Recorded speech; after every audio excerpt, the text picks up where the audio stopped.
Welcome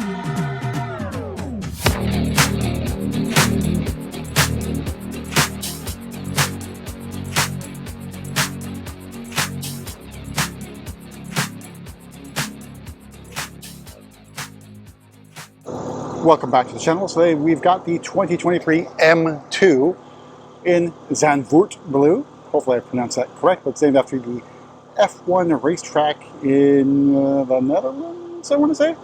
Because Belgium and Spa.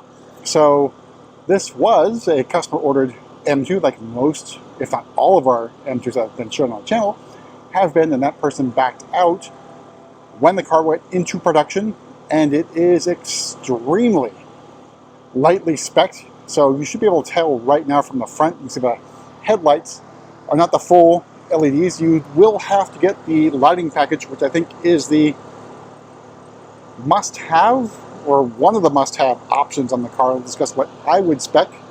I do really like this color. Now, Zandvoort blue, in person, so the camera is showing it a little bit deeper blue than what I see with my eye. It's more of a lighter blue in this light, and it is, even though it's not metallic, it is quite dynamic. You can see the M2 badging on the grille. And going forward, all the M models will have horizontal slats. You can already see that in the M3, M4, as well as the X5M and X6M. Now, of course, here on the M2, and I think also the XM. See a very open front end. You can see our oil cooler right there at the bottom, and the radiators are basically wide open. So maybe you want to think about getting some guards or protectors for that thing just in case. Get some road debris into the front end there. Can happen, although probably pretty rare. So over on the side, we have the style 930, although technically the two wheels available from the factory are style 930, but this is essentially the 825M. It's bicolor. And for Zandvoort blue, I think, in my opinion, this is the way to go. The bicolor wheels, I think, look really good against Zandvoort blue. And you can tell we got the tire lottery loss, so the Pirelli P0s on this one, and the M compound brake calipers in blue.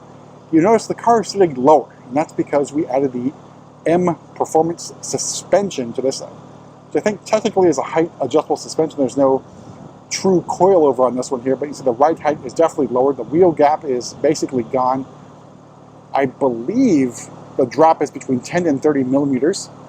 I'm not sure what the processing center or vehicle delivery center actually does in terms of the ride height adjustment. It will, of course, add some time to getting the car done and delivered to you. I think this one was about a week and change to get done. So they'll arrive at the same time as another M2, I believe, which I unfortunately did not get on the channel, adding port-installed accessories, which is what we call them, via accessories. We'll add some time to order. Of course, the suspension is much more complicated than, say, carbon fiber tips or wing or whatever else you can think of, but I think they do a pretty good job. I really like the stance on the M2, lowered. I think very aggressive looking. But I think one thing you probably have to do is add some spacers, at least for the front, for sure, and the rear, to get those wheels a little bit more flush against the fenders.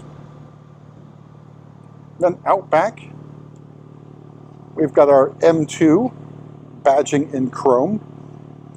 And the other thing we added at the port are these carbon fiber exhaust tips. So can't get these anywhere else. Of course, could get it from the parts department, but doesn't come on the M Performance exhaust. But you can add carbon fiber tips. Of course, if you had carbon fiber on the exterior, it'd make a lot more sense. But just want to see what these things look like and give you guys an idea of what to expect if you do order that accessory. All right, I'm taking Zandvoort blue. On the side with a little bit more sunshine. Now, if I were speccing an M2 for myself, I think I'd go with Zandvoort blue, these style wheels. I would add the lighting package and maybe the shadow line package. And I would definitely do carbon fiber bucket seats, which means carbon package in the US market, which means another $10,000 because it's bundled together. So with the buckets, you'll get the carbon fiber roof. Most one does not have that. It's got the moon roof. and the M driver's package as part of that deal. So maybe it's made to deter more people from ordering carbon buckets on the M2, because it's $10,000 basically. So opening up, we have the black Vernasca leather with the blue contrast stitching. You notice our M2 badging on the head restraint, contrast blue stitching. Got some M piping over here, but very nice, comfortable seat. I think good on bolstering, but if you take your M2 on the track, I would definitely get the bucket seats. They keep you in place much better than these seats will. You might be sliding around a bit. All right, so the inside, we got our M steering wheel. Notice the stitching here, our red M1, M2 buttons. You notice this one does not have the carbon fiber trim, which means we get the standard looking shift paddles that you get on the regular 2 Series. Not something I would definitely go for the carbon fiber interior trim. The heads-up display is an option, of course, not on this particular vehicle. I do like the heads-up display. I've been a little bit spoiled with my previous car. I would lean towards getting that one, but I can understand if you don't want to get it. I think the display in front of you is pretty big and pretty prominent. And this one is in M mode Sport. So the regular road mode changes the display in front of you. We got our curved display with our M-specific iDrive 8. Now, 8.5 is coming. It's not coming to the 2 Series. I imagine you have to wait for the LCI for that one. But it's going to look very similar to 8.5 on the regular ones, but the still sort of setup will occur. I think the only thing missing is the quick select feature, so we'll cover that when we get, I think the X6M or X5M is probably next to arrive. So we got the aluminum rhombosil anthracite trim. That is an option. I believe the high gloss black is the standard trim. Then your gear selector down here with embossed M emblem. Stitching. Very nice leather. iDrive controller. Your modes down here, so you can change your M mode, go to your setup, auto hold. All right, so starting price of the M2 Coupe, $62,200.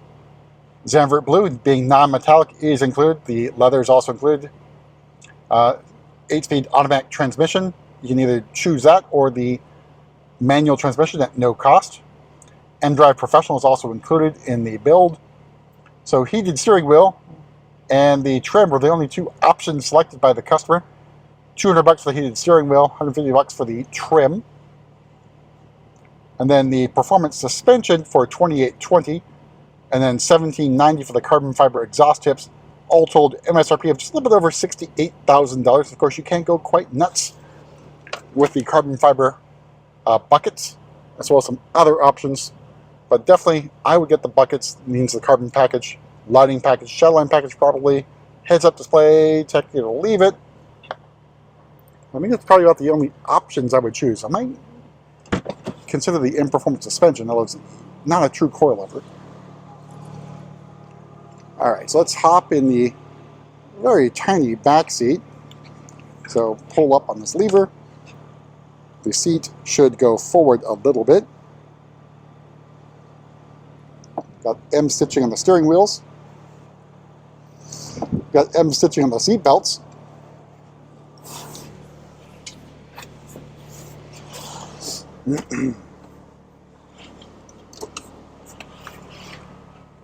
All right, so here is the view from the back seat. We got our moonroof shade open, but a pretty nice looking cockpit. And of course, in the back, you do have a climate zone in the back here for your rear passengers if they're unfortunate enough to sit in the back here, if they are on the tall side. There's no USB-C ports in the back here, unfortunately. You do have a USB-C port in the center console area. There's also no 12-volt adapter down here, also unfortunate. And I think knee room and legroom, I think it's okay. But of course, the big compromise here is headroom. So your rear passengers, if they're probably 5'9" and above, are not going to be very happy sitting in the back seat for a very long time.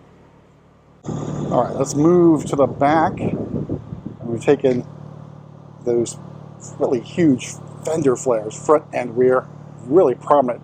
Reminds me of the E30 M3. All right, so trunk space, you know, it's not too bad, but you know what you're getting into with a coupe. Of course, you do have the option to fold down the rear seats there.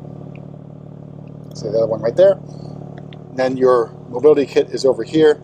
Includes a compressor and the tire goo. And no kick to close. We'll take in the rest of our M2 as we make our way towards the bonnet. You can see that stance.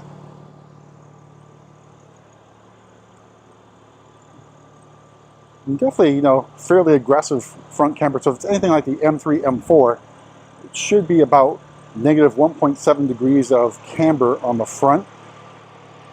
Haven't measured it. So underneath the hood is the S58 inline-six 3-liter turbo engine, twin turbo engine, I should say. So 453 horsepower and 406 torques in this, guys. I imagine it's probably making a little bit more than that as well, because BMW is always very conservative with their horsepower and torque figures, but I think the M2 looks really, really good. Of course, your opinion may vary, but it is a departure from the previous generation M2. But I see a lot of heritage in the design here. So the side profile, basically E30 M3, front air dam, I'd say E36 M3, and the headlights, basically from the 2002 coupe. And then we got our hood bulge, and take in the M Performance suspension one more time from this angle here. So I think a really good looking stance. But that's it for another tour around the M2. We'll see you at the next video.